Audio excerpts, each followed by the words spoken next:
Hi, my name's Andrew, and today's thought for the day is from the story of Jesus calming the storm. Jesus was out on the Sea of Galilee with his disciples when suddenly a violent storm arises.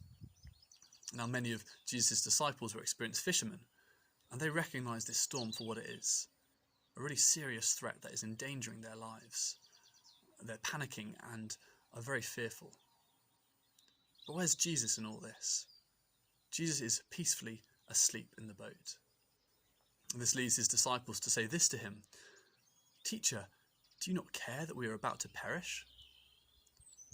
I think maybe that's something that we can often think when we go through hard times or times of suffering.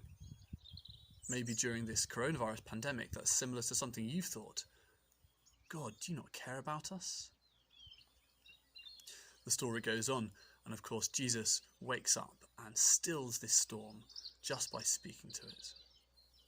He asks his disciples why they were afraid in the first place. And this episode ends with Jesus' disciples saying to each other, "Who is this that even the wind and the waves obey him?" Now, we're still in the middle of this coronavirus storm. Jesus hadn't stilled it yet, but he does care about us. And I do believe that we can have peace rather than fear in the middle of this storm as we keep our eyes on who Jesus really is.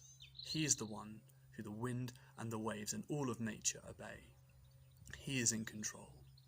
He knew this storm was coming, he knows when it will end, and he's in control of it in the middle of it. I think for us, the question of how we can have peace rather than fear comes down to how we view Jesus. Will we view him as his disciples did at the beginning or at the end of this story? Will we view him as the one who seems to not care about us right now? Or will we view him as the one who the wind and the waves obey, who is still reigning over this world? I believe as we keep our eyes on the latter of those two and remember that he is in the boat with us as the one who controls nature, we can have peace at this time.